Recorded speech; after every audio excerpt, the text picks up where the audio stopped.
Hi, Paul George here, Civil Discourse. This is Sebastian Monar to my right, Brian Smith to my left. We have an economist here, and we have we'll call you a biologist. Yeah. For all intents and purposes. So, we'll start off, we're going to talk about life in the Eastern Bloc, Romania.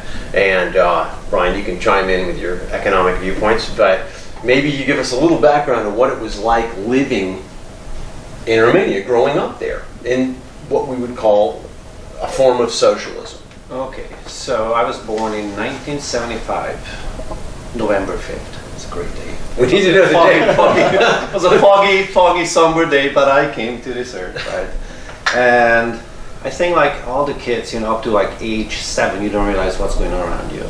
Okay, so we are talking now 75, 82, okay? During the 70s, supposedly, well, I cannot say because, I wasn't, around too much. It was okay. It was okay. But then from the 80s, our beloved dictator, because he was a dictator, he introduced these plans where he was cutting food, electricity, and water. Sounds like good times. Yeah. Because, he wanted to pay back the debt that Romania owed to, I don't know what organization, it could be IMF, whatever, So he wanted to pay back the debt, and he wanted to become a debt-free country, which eventually it was. By 1989, when he was put to the wall and shot, eventually Romania was debt-free, but at what cost?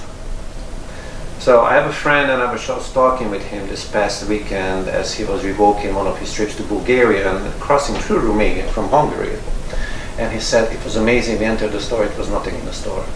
Like, absolutely nothing, just few jars of mustard or something like that. Not even bread, not even milk, nothing, Wow. Zero. So I remember, being out on the corner of the streets, in line for gas, because gas was rationed, the gas you cook with. I'm talking, in a little container, right, and cylinder, whatever. I had to be sitting there from like 6 to 8, then my brother came change it, because you never knew when the truck comes around. Wow. So it wasn't like at this time, we're gonna distribute gas. You see the images from like refugee camps when they come with water, at least they tell them, come now because the water truck is gonna be there, between 1 and 2. No, you never know, because you're at the mercy of that company who is distributing gas. Or, you might decide to sit down by the entrance of the store because you never know when they're gonna bring some produce in, maybe eggs. And then even when the eggs were, it wasn't like, I want 2 dozens of eggs. No. Everybody has 5 eggs. So then you have everybody in the hood from your household going to buy eggs, so you can have enough. Then sugar, oil, and flour was also flour. Okay, everybody had 1 kilo of flour per month, half a liter of oil, and half a kilogram of sugar. Okay, you had a little coupon. It was just like in World War II, I guess, in England. You had a little coupon, and you showed up the coupon at the store. You developed kind of a relationship with the guy already at the store, They knew your name, they opened the ledger, okay, you got your ration for this month, next. Who controlled this though? Were you aware of who was overseeing all the By rationing? 1985, when I was 10, Yeah. and as you grow up as a child, you start to hear like parents talking and all that. You start realizing, okay, now it's controlled by the government, basically. And within the government by certain people. Okay, so it's just like everywhere else, it's a hierarchy. Okay, the higher you are in the party, because it was a communist party, and you had to be part. It was only one party. It was only the Communist Party. The higher you're in the Communist Party, you have more and more things for yourself, and less things you give out, of course, because it's all about, speaking of biology, self-preservation. We're all humans. You want to self-preserve yourself. So obviously, you look out for yourself. You don't look out for the other guy left and right. I mean, the idea, we're all equal, it's great, but it will never work, because that's how we humans are wired, in my opinion. It doesn't matter, what race, color, nationality, background, it doesn't matter. If not, we would be still in the cave, right? I mean, at the beginning of the dawn of humanity, we had 2 big groups of hominids, right? And only one of them survived. And that one is what we are currently. So when you were living under, would you call it a modified form of socialism? Was it Who controlled the means of production? Do you think? It was the party. It was everything So it was all state controlled. It's everything. It's basically similar to what's going on in North Korea right now. Okay. It's all state controlled, and everything came. It was called centralized form of government.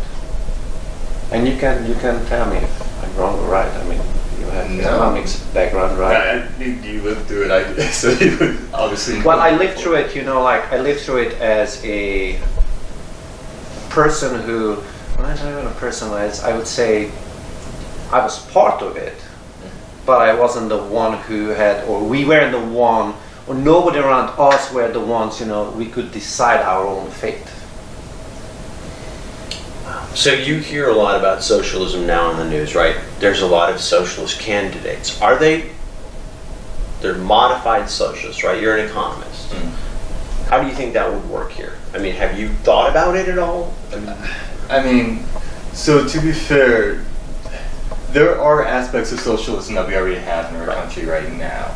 We just don't identify them yet as such. So, for example, you have police, you have a military, you have that are government funded. You actually have you have a Medicare system in place. So there are aspects of it that we already have. Now, as Sebastian pointed out here, going to from what you're describing, somewhat of a modified to a more pure. I wouldn't say so. What's the word socialism means?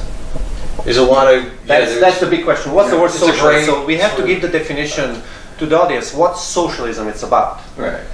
The word socialism, social networks. It's nothing else. It's just human interaction. Okay. The country where I lived in, it was a socialist communist country. So that's a notch higher. So when you say modified, it was, I would say you have a baseline in the middle and you can go left or right, okay?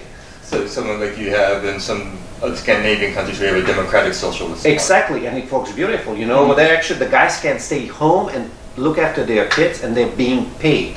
Not by the company, but by the government. Whereas then you also have other factions such as what you might see in some South American countries where, again, it could lean one way or another as well. You look at the situation in Bolivia where you actually have a pure socialist government in place. However, that's also being run by a dictator over there as well. That's the other side, so it's... At what point does it de-incentivize people, though? That's the problem that I see with it. In other words, too much of the government taking care of you, right? If they told people, then certain people might say, well, I'm going to be taken care of by the government, no matter what. So we have to have some type of social safety net, but at what point do we tell people, no, we can't just take care of all your needs. You have to work. You have to provide for yourself. And I think that's where the problem is. How is it Scandinavia? I'm sorry? How is it in Scandinavia? So Scandinavia, from my understanding of it, is some countries have it's a democratic socialist country, meaning that you still actually have free elections over there. Right. You still have a capitalist society for the most part. Right. However, you do have more social safety nets than you have in some other countries. So you have healthcare systems in place, for example. You do have stipends in place for cost of living. You do have, as I said, paternal and maternal leave programs that are available. How do you qualify for all that? So I can't completely answer to it. So. I can't just go there and hey, I want this, oh, you guys are socialist country, I'm gonna come and chill back, lay back, you have to, somehow you have to qualify for it. And I would think that one of the qualifications would probably be a citizen of the country, That's one, yes. I would say that'd be the main thing. I'm not sure how you come in and qualify for it outside of that, though. So I can give you an example in Romania because they give you 2 years of maternity leave. 2 years. Ooh, that's a lot, yeah. But the only way to qualify for that, yes, you have to be a citizen and you have to work before as a woman, you have to be you can't just unless you 14 or 15 or whatever, you didn't pay attention and you had a child, but you have to work, you have to put something into the system and then the system is going to pay you back when you stay home with your kids 65% of your income, which is basically similar to what's here. Your income, it's going to pay you as mom for raising your child. That child needs you, basically needs you for 6 months. But it's not because now Romania is not anymore socialist, it's not a communist, it's not the private company paying you that, but it's the government. And that's the social background, that's the social safety net. It doesn't mean, now people are going to have, and they're going to have kids because it's a very painful process. Right. But if you need it, it's there as a woman, right? And then when you're 40 or 50, you're still paying into that. Even though, let's say, you never had a child and the other person is benefiting out of that, but it's fine, it's okay, At the end, your money goes for a good cause, that means it's being subtracted from your salary as a form of taxation.